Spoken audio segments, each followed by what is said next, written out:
Olá, comunidade Reafro. Eu sou Jamile, participei da primeira mesa do seminário virtual Reafro Conecta Baixo Sul, a mesa Indígenas e Africanos no Baixo Sul, Revoltas, Escravidão e Liberdades, com a professora Cristiane Batista. E hoje estou aqui mais uma vez para responder as questões que ficaram pendentes, que não conseguimos devido ao tempo respondê-las no dia da mesa. A primeira questão é de Nalva Cerqueira. Ela pergunta se existe alguma pesquisa com recorte de gênero, feminismo, sobre a persona de Maria, líder da Santidade de Jaguaribe. Ainda não existe nada publicado, mas em minha tese, que está em vias de conclusão, eu estou buscando pensar Maria e as outras mulheres da santidade a partir do recorte de gênero. Então, é uma pesquisa que vai valorizar a maneira como essas mulheres eram vistas e o seu papel dentro dos rituais, dentro da santidade, dentro da organização da santidade. A outra questão é de Daniela Jesus. A palavra Orobó é de origem indígena ou africana? Temos uma comunidade com o mesmo nome. Então, a palavra Orobó ela é de origem indígena, G, e se refere a uma árvore de flores amarelas. Esse orobó, como eu expliquei, não é o orobó que está aí na região do Baixo Sul. É o orobó que está lá para o norte, da capitania da Bahia, que é uma região de serras, ao norte da capitania, que está entre Itaberaba, Ipirá, Serra Preta. E essa região ela era habitada por grupos indígenas, Maracá, Tupi, e por isso esse nome ele tem origem na língua, em uma língua G, né? Um nome de origem G. Inclusive, isso está lá no livro Guerras Bárbaras, do historiador Pedro Puttoni. Ele trabalha também e fala sobre essa região do Orobó. Era uma região, como eu disse, que foi marcada pelas expedições e pelas entradas de sertanistas que iam em busca de indígenas, descer indígenas, buscar indígenas para trazer para o Baixo Sul e também para o Recôncavo e para Salvador, para as regiões onde existia a economia açucareira nesse século XVI e XVII. Duda pergunta, nas referências dessas pesquisas, há alguma referência de autores pretos, pretas, indígenas? Então, na minha pesquisa atual, eu estou buscando ler e dialogar com os escritores intelectuais indígenas. E especificamente sobre a santidade, né? Não conheço um trabalho de algum indígena que escreveu, apesar de que já escutei em palestras, em mesas, professores, doutores falando sobre a santidade. Mas assim, a publicação eu não conheço. Mas em relação a pesquisas, livros, obras de escritores indígenas, a gente tem bastante. Inclusive, eu recomendo que vocês leiam. Eu acredito que no dia da nossa mesa, eu até citei alguns no final. Não tenho certeza se citei, mas eu vou falar de alguns aqui. Ó. Daniel Munduruku, ele tem mais de 50 livros publicados. Ele é doutor em educação, inclusive um livro dele, que foi resultado da tese de doutorado, é muito importante, que é sobre o caráter educativo do movimento indígena brasileiro. São vários livros e esse é um dos livros que eu recomendo. Eu recomendo todos, mas para nós professores, educadores, esse livro é fundamental. Edson Machado de Bírito, que é Edson Caiapó, ele é Caiapó, ele também é doutor em educação, ele é historiador. Tem a tese dele, que é sobre a escola dos índios caripunas na aldeia do Espírito Santo e o ritual do Turé, uma história de resistência indígena. Além da tese, também tem outros livros, artigos publicados pelo professor Edson Caiapó, que eu também recomendo. Todos os livros de Eliane Potiguara, de Márcia Cambeba, de Cacauerá, Davi Copenhal, Kazé Agatu, que é Carlos José, professor da UESC, que também é historiador, Gessen Bauniwa, as obras, os livros deles, os livros de Ailton Krenak, especialmente Ideias para Adiar o Fim do Mundo e A Vida Não é Útil, que é o livro mais recente que saiu pela Companhia das Letras. Escritoras, recomendo muito escritoras negras, Djamila Ribeiro, Conceição Evaristo, enfim, existem vários escritores que podem ser lidos e que contribuem bastante para essa discussão étnico-racial e podem muito bem ser trabalhados em sala de aula. E podem ser também ponto de partida para a gente pensar temas coloniais, por exemplo, como é o tema que eu trabalho. A outra pergunta é de Naira. Boa parte das nossas histórias quilombolas e indígenas são através da história oral. Precisamos de projetos que documentem essas memórias, com certeza. Vocês que conhecem projetos aqui no Baixo Sul com esse fim, eu acredito que alguém comentou, não tenho certeza, sobre um projeto do próprio IFE baiano que visa resgatar as receitas tradicionais das comunidades quilombolas no Baixo Sul.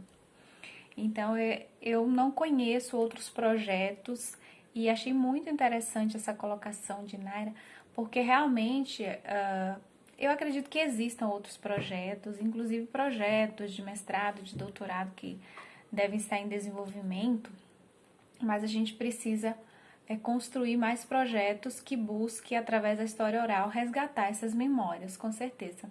Eu não trabalho com memória especificamente, como foi possível ver na minha apresentação, eu trabalho com documentação histórica do século XVI e XVII, mas tenho muito interesse pela história oral, pelas memórias, por esses resgates de memórias de comunidades indígenas e quilombolas, e acho que é algo que precisa ganhar mais fôlego na atualidade.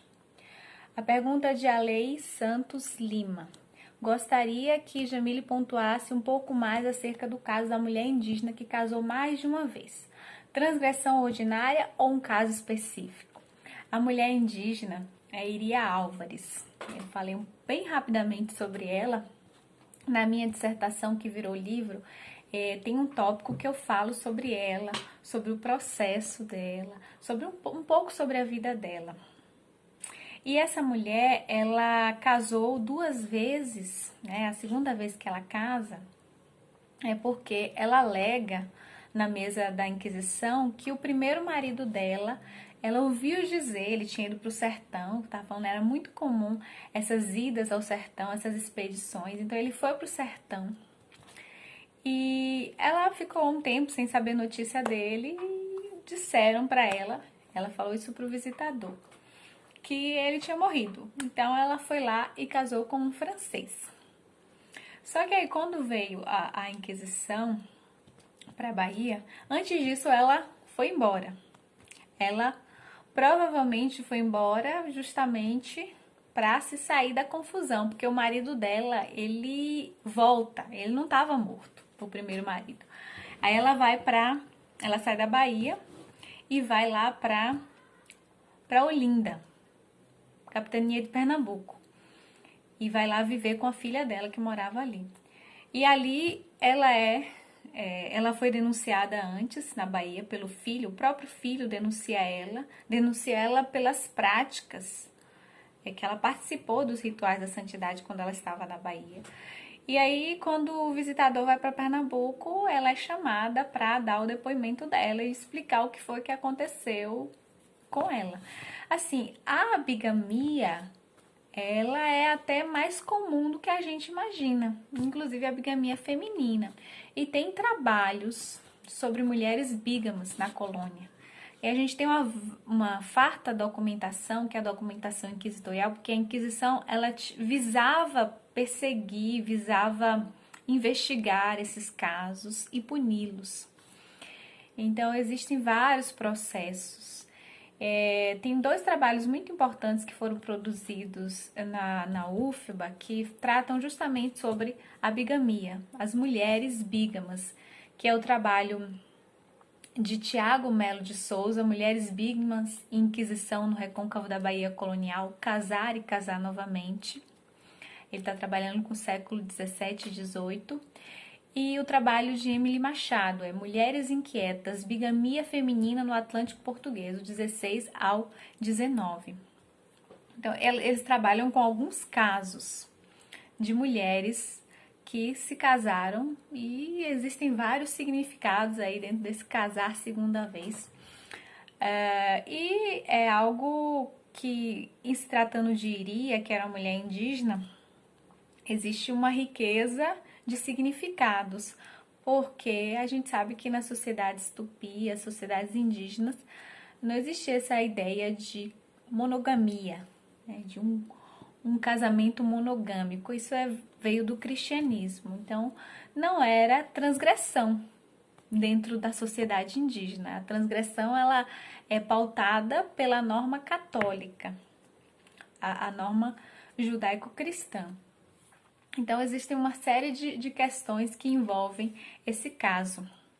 Mas, como eu disse, era mais comum, a bigamia era muito mais comum do que a gente imagina, porque a gente pensa a sociedade colonial e essas mulheres das sociedades coloniais, como elas estavam envoltas em tantos aprisionamentos e até violências, a gente imagina que elas eram daquele estilo, bem recatadas, né? Como se tornou até, voltou essa ideia da mulher recatada, aquela mulher que realmente não tem, não tinha realmente, não tinha independência, não tinha autonomia, né? Que existiam vários carrascos da mulher colonial. Inclusive tem um texto sobre isso, um artigo que fala sobre os cárceres, nos carcereiros da mulher colonial. Mas ela conseguia fazer coisas até inimagináveis, essas mulheres. E é bem interessante as pesquisas que trabalham com bigamia feminina, especificamente bigamia feminina, porque a pergunta foi sobre Iria. Ricardo, ele pergunta, ainda sobre a documentação, gostaria que comentassem sobre os chamados relatos de viagens militares e religiosos, documentos que em geral estão impressos. Tem alguma dica para o Baixo Sul? Então, sobre o Baixo Sul, existem uma série de cartas jesuíticas que falam sobre aquelas expedições, que eu falei um pouquinho sobre as missões empreendidas por Luiz da Gran, foi na região do Baixo Sul. Tem nas novas cartas jesuíticas que foram organizadas por Serafim Leite, que estão disponíveis, então, tem impressas, estão disponíveis, dá para baixar pela internet. Também a Crônica da Companhia de Jesus, de Simão Vasconcelos, tem notícias, fala sobre essas missões na região do que é o Baixo Sul hoje. Além de tudo, tem a tão conhecida obra de Gabriel Soares, inclusive porque ele teve um engenho na região de Jaguaripe, então ele traz muita informação, muitas descrições dessa região. Rafael pergunta, de que maneira os professores podem desenvolver um debate sobre a história regional se as secretarias locais de educação não privilegiam esses saberes nos currículos locais? É uma pergunta muito importante. Realmente é preciso que haja uma luta mesmo, tensionando, buscando fazer frente para trazer esses saberes, e a história local ela é muito importante. A gente sabe que toda mudança curricular, de toda mudança na esfera educacional, social em geral, de políticas afirmativas e tudo, são resultado de luta. Da mesma forma, nas esferas municipais de educação, é preciso que a gente continue lutando, tensionando, a fim de que isso seja implantado. O professor, ele pode buscar implantar isso cotidianamente, como a gente comentou, que não é algo pontual. Esses temas relacionados à história indígena, à história africana, afro-brasileira. Então, a gente sabe que é com luta que essas mudanças ocorrem. E é uma luta persistente, porque infelizmente não é da noite para o dia. E a gente tem a lei, a obrigatoriedade da Lei 11.645, que veio para acrescentar 10.639.